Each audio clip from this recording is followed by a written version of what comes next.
the machine shop area, I remember there being a lot of pornographic images up of women. When it's repeated on a global scale, you understand that it's very systemic, I guess, in just how we're shaped with bias and different things too. Yeah, I also feel like now, like over the course of the years, I think organizations kind of have stepped up to improve workplaces and spaces for women. That engineers had made decisions decades before I worked there that maybe there was never going to be anyone like me working there, and so then they didn't have great facilities. If I just listened to those negative comments, I probably still wouldn't be doing what I'm doing. Right. So I try to take that with a grain of salt, that there's still a lot of people that are reaching out and want to see this work happen and want to see change made and want things to be more inclusive and equitable for everyone. My husband definitely is a big part of it too. Cheering me on along the way too. So nice. and my kids too. They had a lot of fun when I was figuring out what my logo was going to be and setting up different things for my company. They had a lot of insights and ideas around it too. Do you feel like there are certain challenges that maybe your generation didn't face, but you think the future generation is going to face, and vice versa? I think one that they would feel comfortable kind of speaking up about things if they have challenges. Definitely, I'm a little bit more introverted, and I was very...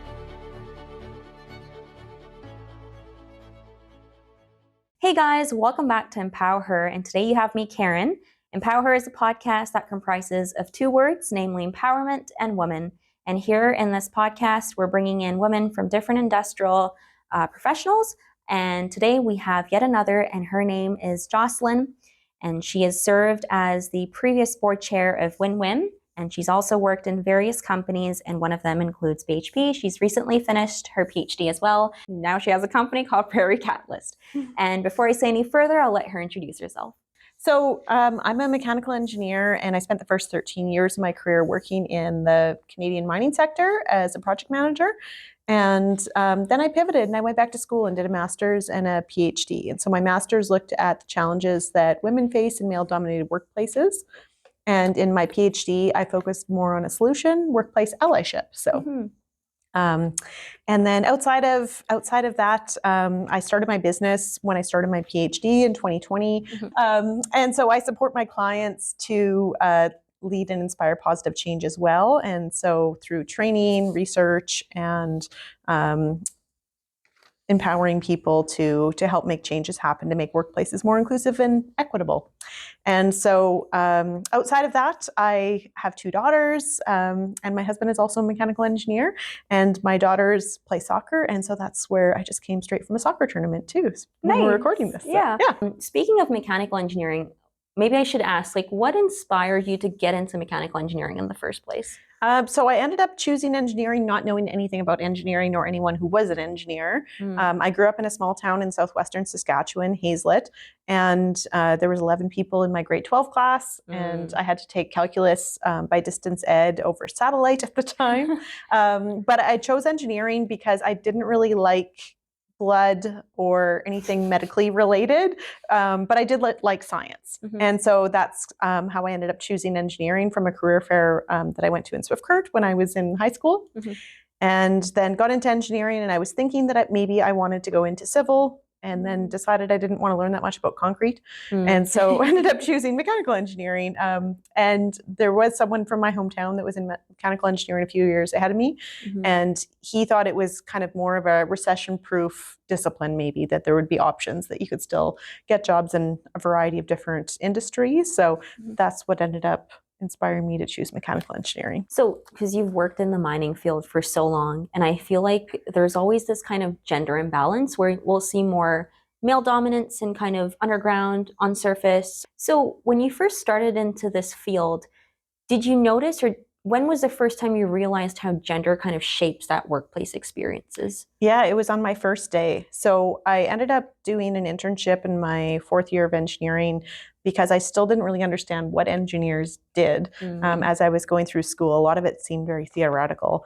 And so I ended up choosing an internship, and I got hired to work in the Elk Valley in southeastern BC. So I was working at Fording River, and again, not knowing anybody who worked in mining or anything about mining, I kind of expected that I would go to work and maybe it would just be a gender balanced workforce, and maybe just engineering was a little bit different. But mining is very similar to engineering, kind of in the gender from a gender perspective anyways, that Mm. there's about 15% of the industry is women in mining, and about 15% of the professional group within engineering profession in Canada is women as well. So I was surprised on my first day, I guess, that there wasn't a lot of women. And I was touring through the shop so I was working more on the large equipment side of things for the mining equipment, so the big haul trucks and all of that really massive, cool equipment. Yeah. And as I was touring through the shop on the first day, one of the tradespeople gave me their phone number, because I was a young woman coming through there and into a small town. And so they thought I was interesting, I guess. Yeah. And then someone else showed me their nail repair kit. Oh. And I was like, at the time, now I paint my nails a little bit more, but at the time I didn't. I was like, I don't know what this has to do with engineering, but thank you. You know. And then touring through the machine shop area, I remember there being a lot of pornographic images up of women. Right. And the other thing that I remember on that first day was that there was a women's bathroom in the shop, which was kind of surprising. But then it was padlocked. And I never got a key in the 8 months that I worked there because there was no other women. And so they just kept it locked so that the men didn't use it, and then no one had to clean it. Then how did you use the washroom? So there was one in the office area where my office was, but not in the shop area because there was no women tradespeople. Oh, and then was the distance between the shop and your office like quite long? No, not really. The offices kind of sat in a mezzanine above the shop, so it wasn't too far. That wasn't really a big deal. But yeah, just all of these things on my first day. Yeah, the subtle little things. Which I was like, oh, this is interesting. This is interesting. So just all of those subtle differences that, But I don't think at the time I probably really fully processed all of that. Thinking back on it now, I'm like, oh yeah, those were a lot of odd things. Right. That probably the male engineers that started working there didn't have those things happen to them. True. They could access the washrooms. They didn't have people give them phone numbers, and It's interesting, right? Because when you first start doing something and you see these subtle things, it just doesn't occur to you that it's part of this massive, bigger picture thing. Yeah. But it's like when you've worked there for more years and when you've spent the time, spoken to people, then you're like, oh, this makes sense, right? I know that you've worked in a lot of different countries, whether that be China, Australia, Canada, or many other mining sites. Have you ever faced cultural barriers? And if so, how has that shaped you professionally? Yeah, so I've mainly worked in Canada, but I did get to tour facilities in other countries as well. And so I don't know if that really shaped me very much. I would say most of the places that I worked within Canada, it was predominantly white workforce. Like there's not a lot of diversity from a racial perspective. At the time, there wasn't a lot of Indigenous employment at the sites I was working at either. So there really just wasn't a lot of diversity on a number of different fields. And then thinking back to it too, there was a few people that I would have worked with that maybe would have shared that they were gay in the workplace or that they had a disability, but those things weren't very common either, especially when I reflect on just the, close to 27% of Canadians have a disability and close to 10% of Canadians are 2S LGBTQI+. But thinking back on it and the thousands of people I worked with, I didn't see people sharing that, at those levels. So it makes me wonder if people didn't share it because they didn't feel it was safe, or that the people maybe that did belong to those groups ended up going elsewhere because, again, maybe they didn't feel it was safe. But either way, not great. Yeah. And then because I also wonder, because you've done mining tours, let's say in different countries. Yeah. At the time when you did those mining tours, did you feel that those subtle changes that you saw on your first day, for example, was also visible in the other countries as well? Do we think that's more of a broader problem, or do we think that's just kind of a specific country kind of company-ish local problem? No, it's definitely a broader problem. And I had a chance to speak at a mining conference in Brisbane, Australia when I was doing my PhD. And it was a really cool session that I was in because there was people from 5 different countries. And even some of those people that were talking about the research they were doing in those 5 countries, they had also lived and worked in other countries. So there was really a broader perspective and covered many continents across Canada. And there is gender imbalance, and women are underrepresented for sure in a number of countries and kind of similar issues. So that's kind of the interesting part, even though we think, maybe it's a cultural thing that happens here, but then when it's repeated on a global scale, you understand that it's very systemic, I guess, in just how we're shaped with bias and different things too, and gender being a really big factor, but not the only one. Definitely, there's other challenges too once we factor in race and other intersections of identities as well. So. Also, with the years of experience that you've had, I think you've had 13, 15 years of mining experience. I think over the course of time, not just mining, but like every industry might have seen some kind of growth, some kind of involvement, right?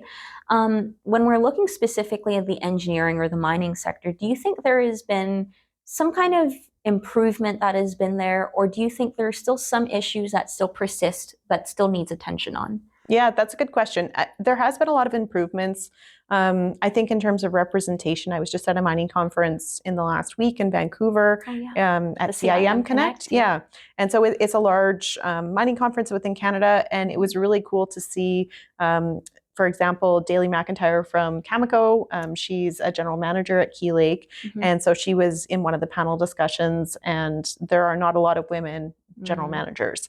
So I think that's an area for sure where there's been some improvement, is that there's a lot of more women in various leadership roles within mining companies, even though the overall representation of women in particular hasn't really changed that much. If you look back a few decades, it's maybe went up a couple %, but like not it kind of ebbs and flows a little bit, but it generally isn't going up at a very fast rate. Some organizations have done a better job of having more women in leadership roles and having more women in their companies as well. But there's, when you kind of look at the split, or if you look at the numbers rolled up, it maybe looks better sometimes than it is. But if you look at how many women are working on site compared to the corporate offices, there's definitely probably more women in corporate and less on sites in general. So that still needs some improvement for sure, making it, safer and more attractable or more attractive for women to want to be in those site roles as well. And then another area I think where there's a big gap, and not just in the mining sector, not just in engineering, but is around pay equity. And so there is a data point, I guess, that we have looking into Alberta. APEGA did a study a couple years ago, and they looked at the gender pay gap in the engineering and geoscience profession, and not surprising, it also exists there in kind of a similar scale to what we see across Canada. And it's shaped in part by maybe small bits of bias that kind of come into pay decisions and promotion opportunities that might support men going up, faster and getting paid more than women do sometimes. So, so that's an issue that still needs to be addressed. And then another one that I've done a lot of work on is kind of around discrimination and harassment that exists within workplaces. And overall, I would say it's better now probably than it was in the past, in that there's less overt harassment and discrimination that happens, but there's still a lot of microaggressions and kind of smaller things. And even though they're micro or small, oftentimes people that are experiencing them experience a lot of them. And may experience them, more frequently too, depending on different intersections of their identities. So that's an area that still needs a lot of improvement too, for sure. Yeah. What do you think maybe we as women could further do to resolve some of these issues, or what companies could do to minimize this? So I think it's kind of like two aspects, right? Like what could we as a women could do on an individual scale, and then what do you think companies could do as an organization to kind of minimize these issues that already exist? Yeah, so I think what women can do, and I'll put in a plug for my book and my research work here, so Active Allyship, but I think thinking about calling in our allies and figuring out who our allies are even before we need them. So having a support network, having people you can talk to. Oftentimes still, unfortunately, women might be the only one like them in their department, especially if they're in a technical role. And so reaching out and having that support system before you need it, before those bad things might happen. So I think that's an important thing that women can do. Also knowing how to report issues, and ideally there should be more than one avenue for you to report. So you don't just want the only way to report is that you have to tell your boss, and then your boss is the problem, and then you have no options. So knowing the different ways you can report. And as engineers too, we can report through our professional associations as well. So it doesn't just have to be through the workplace. And sometimes these things fall into human rights issues or might need to go through the court system too. So there are those different avenues as well. So those would be a few things. Also just getting comfortable too with, and this is some of the work that I do in training, in just recognizing the different forms of bias that might exist, and getting comfortable with calling them out. So taking some bystander awareness training. I know at one point, something that existed for students, and I don't know if USAS still has it, but they had free bystander awareness training. So that's an option. I also do that type of thing as well.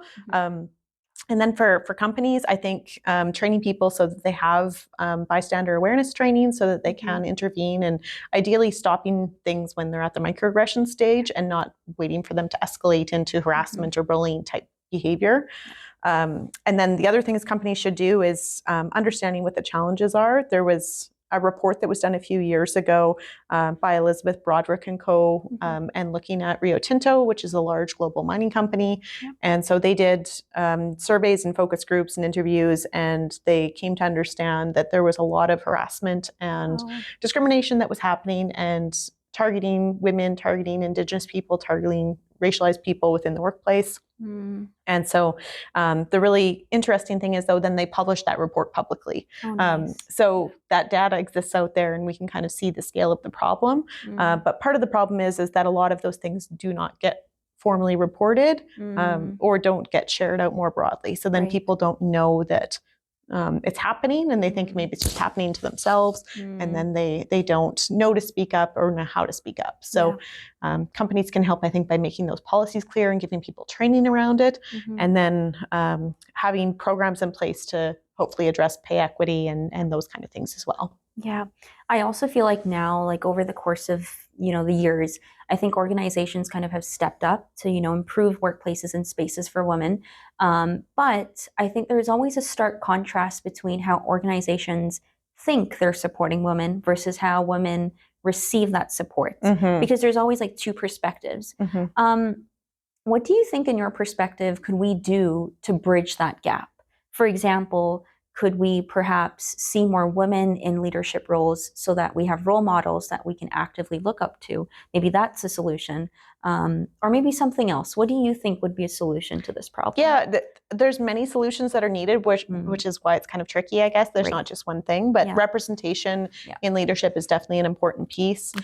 Just even basic things, like this was a problem early in my career, and I think it's maybe still a problem for a lot of women today, is just access to PPE that's made for women's bodies and fits them. I have very small feet, and so finding my first few pairs of steel toe boots, and then when one site I was at, we needed metatarsal guards, but then they didn't come in like the child-sized boots that I needed. They like just nobody made them, so then I had to get them custom made. So then they weren't really CSA approved because they were custom made, but the options were to like get men's size boots, I guess, and I don't know. They do. I don't know what the options would have been. So that was the best option that was out there.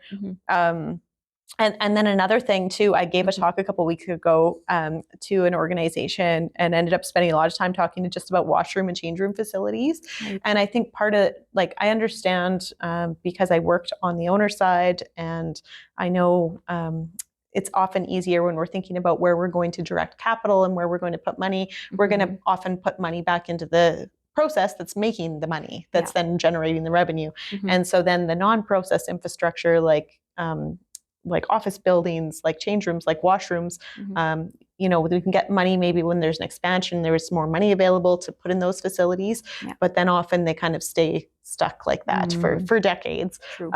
So I was kind of reflecting on that when I was giving this talk, that, engineers had made decisions decades before I worked there that maybe there was never going to be anyone like me working there. And so then they didn't have great facilities.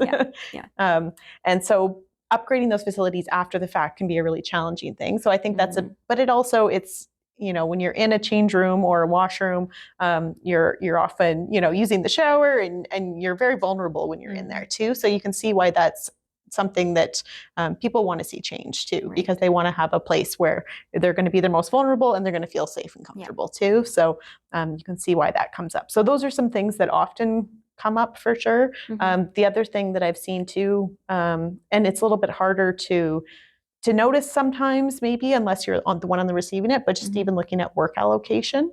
So if there's maybe a team of 10 people and it's like, okay, who's going to get what opportunities and who's going to be, asked to do kind of the more social support network side of things of the workplace, like who's organizing the lunches and who gets the site visits and who gets to see clients if it's maybe a consulting type of operation.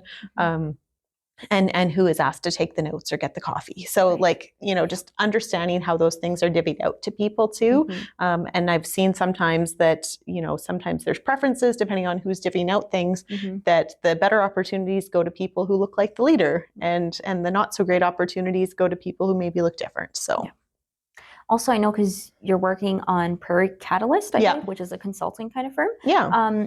Maybe do you want to describe to the audience what that entails and how does Prairie Catalyst supports the idea of women empowerment or even just allyship? Yeah, so I do a few different things. One of them is offering active allies training a few times a year. So this is a course that we developed through my PhD project. And basically this is the ally activation model kind of on the front cover of my book here. And so people go through these different stages where first they become aware of a challenge.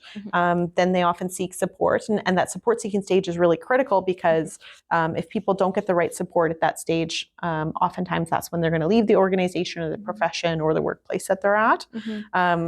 If people get the right support and there's the right ecosystem though, then oftentimes both the person who received was on the receiving end of the negative thing and the person they reached out to for support will go on through a series of realizing moments. And so these are these light bulb moments where there's a lot of growth and learning that happens and skill development. And then after that, people go on to lead change.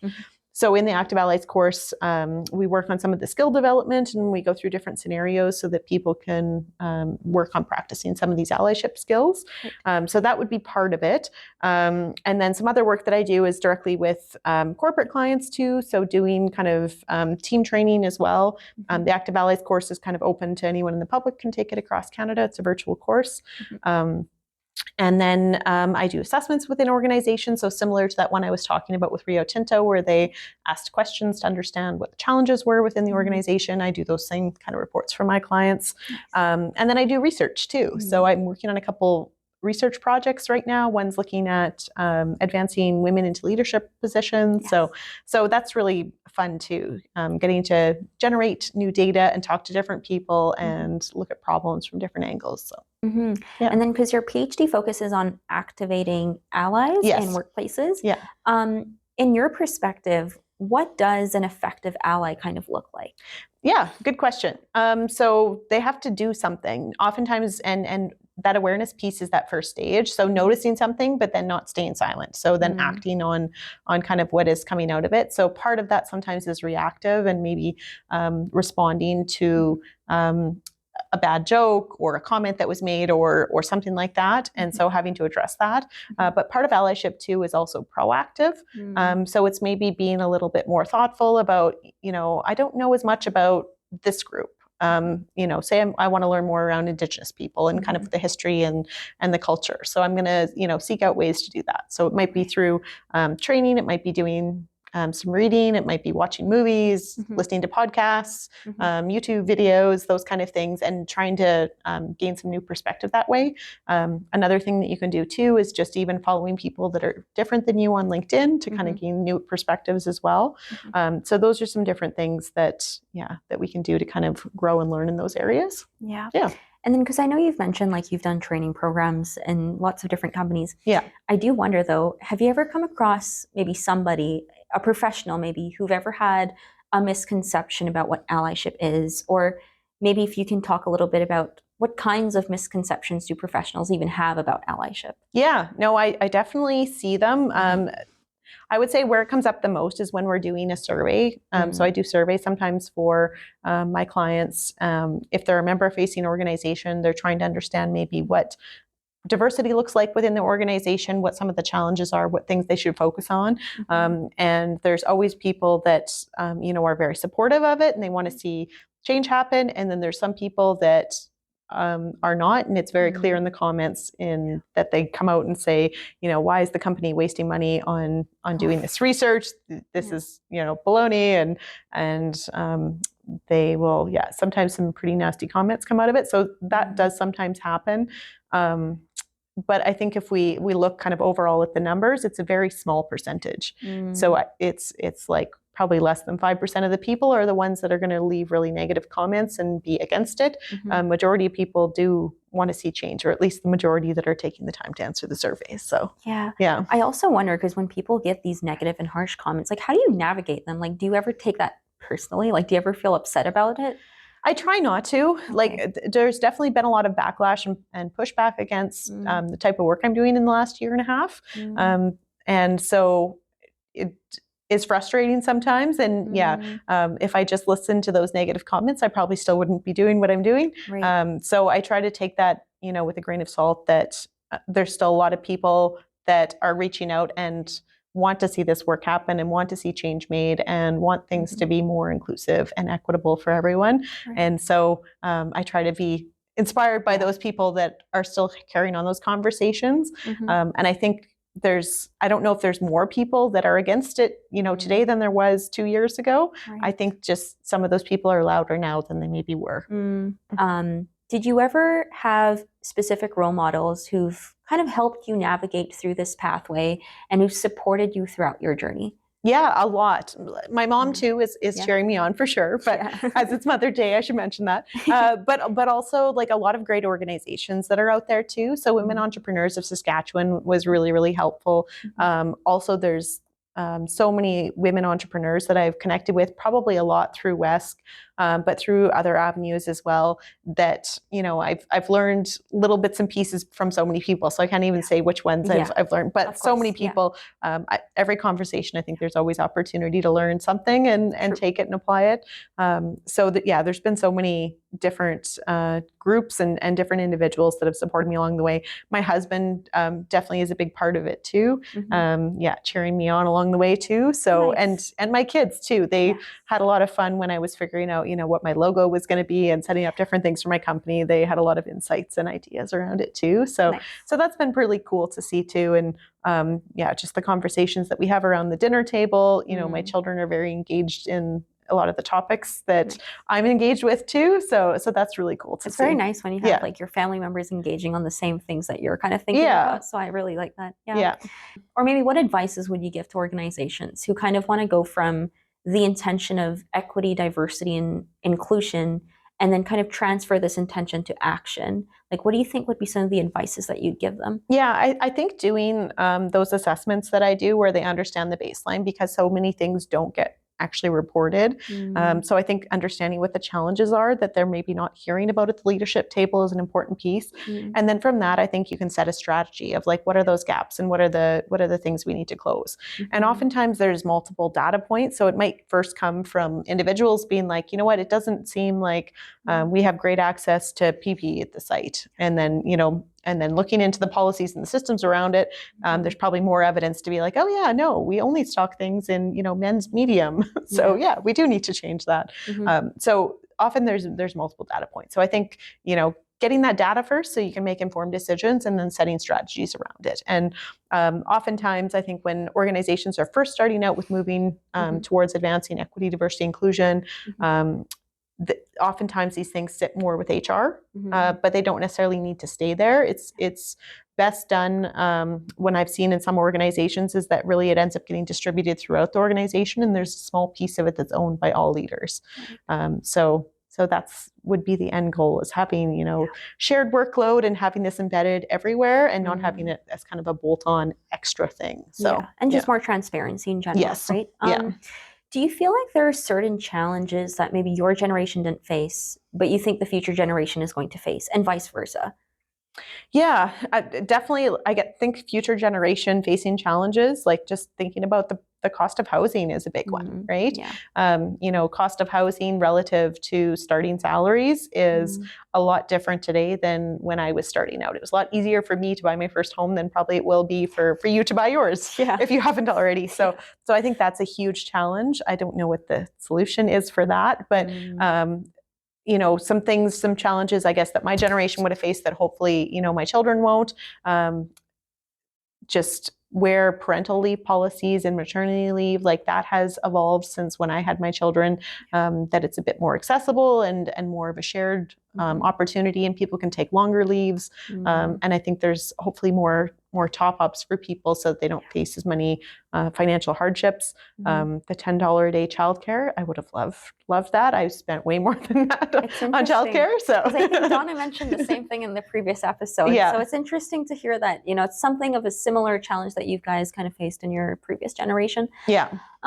Maybe looking at your career now versus what it used to be maybe 10, 15, or 20 years ago. Yeah. What does empowerment mean to you today at this stage of your career?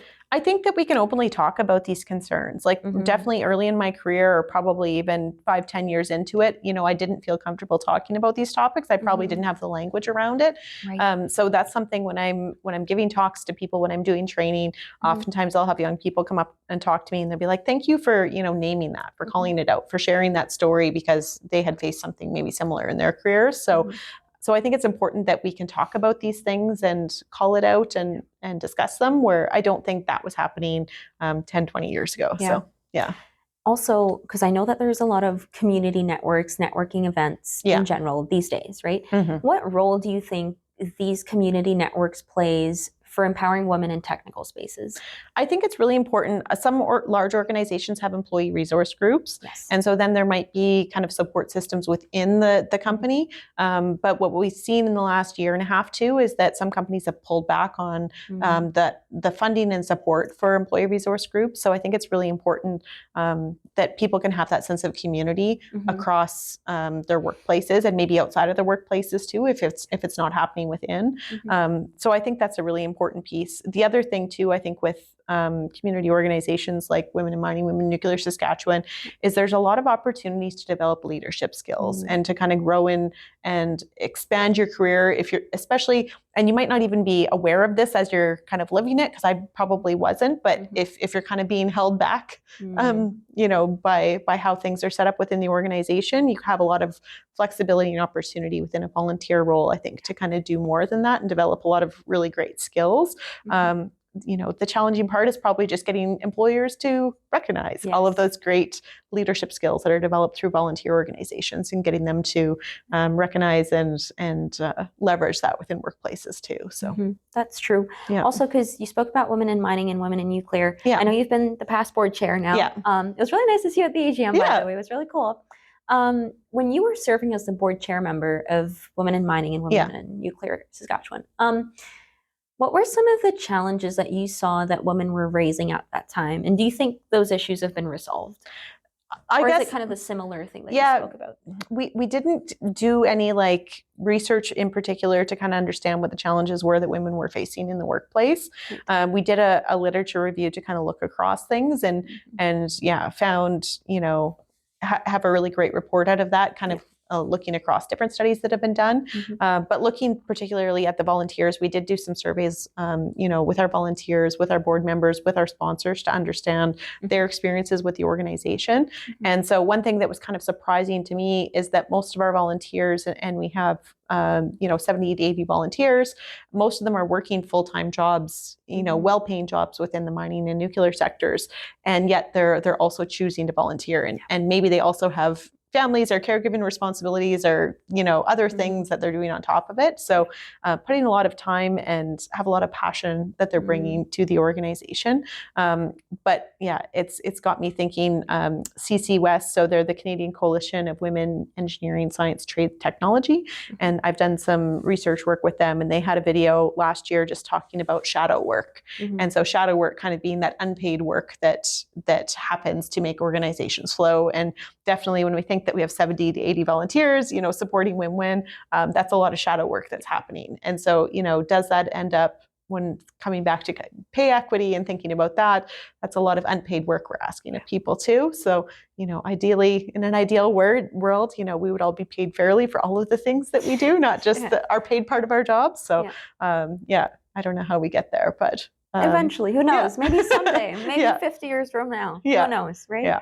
Since you have daughters too, do you always feel like every action that you do is basically, okay, maybe I'll rephrase this question. Yeah. So every action that you do you always have this mom brain kind of thing? By mom brain, I always mean you do an action because you always think about what your daughters will think when you do a certain thing. So are most of your actions or the most of the decisions that you make in life, are they always thought, how do I phrase this? So maybe every decision that you make, is it something that you think about of how your daughters will perceive you in the future, if that kind of makes sense? Yeah, no, I don't really think about that, but I do think, and I saw a speaker who worked for one of the mining organizations talk about, that she had kind of stayed silent early in her career when she was experiencing some challenges, and then thinking about, as she got up into a more senior role, that, was she doing a disservice to her daughters who might enter the workforce by not have had spoken up earlier and tried to change things. So I do think about that sometimes. Yeah.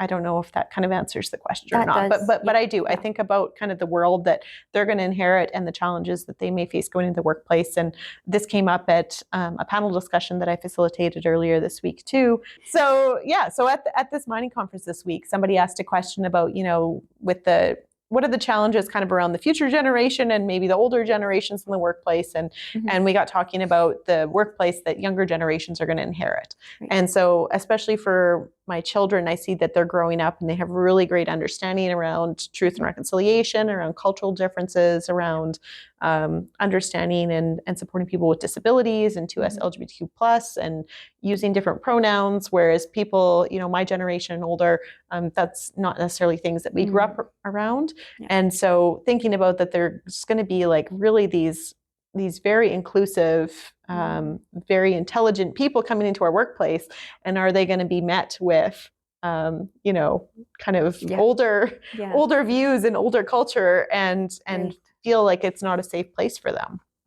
And so I think about, the importance of also creating safe places for people before they get there. Yeah. And one of the people who was part of my research, and she shares her story in her book, one of her children is trans. And so that was one thing that she talked about was, especially around the change room, washroom part of things. It'd be great if that facility is upgraded and is gender inclusive before someone like her child shows up in the workplace. And so I think about that a lot of, what are those things that we can maybe change so that it is easier for people, no matter who they are, what they're coming to work with, that they can be successful in the workplace and not waiting until they're there to try to make those changes so that it's not so awkward for them or painful for them. Yeah. So, I've actually never thought about it that way, like the newer generation meeting the older generation and that mixed views. Yeah. Yeah. Whether they'll be integratable together, that's, I think, one of the biggest challenges. Yeah.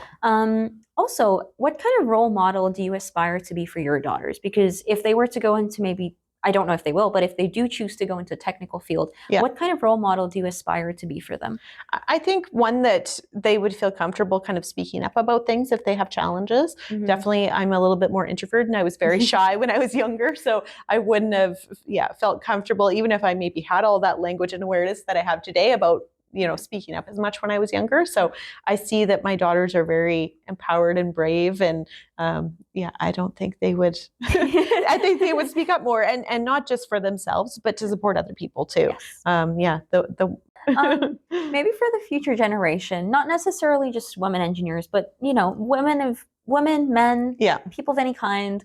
What advice would you give to engineers for the future?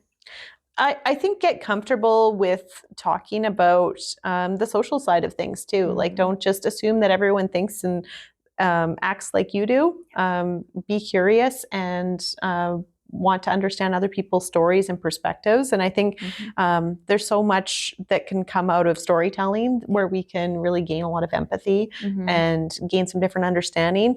And it's so important that we understand that not everyone experiences things we do, because then we end up designing things that maybe only work for people who look like us. And there's so many examples in different technology where that's a challenge, where maybe a voice-activated system doesn't recognize a female voice or a softer voice or something like that. Or there was hand washing stations. I know this was kind of during COVID where darker skin tones, some of the automated tap things weren't working on darker skin tones. So we need to have diversity, especially when we're designing things, because we don't always know who the end user is going to be. And it could be someone who's much different than ourselves. So true. Yes. Yeah.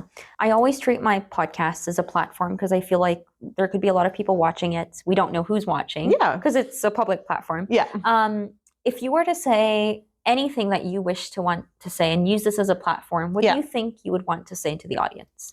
I think do some learning around active allyship. Understand what allyship is. And allyship is about supporting others so that we can all learn and grow. So especially so that we're supporting people who might be from marginalized groups. But it involves listening and learning and reflecting on who we are and the privileges that we might hold.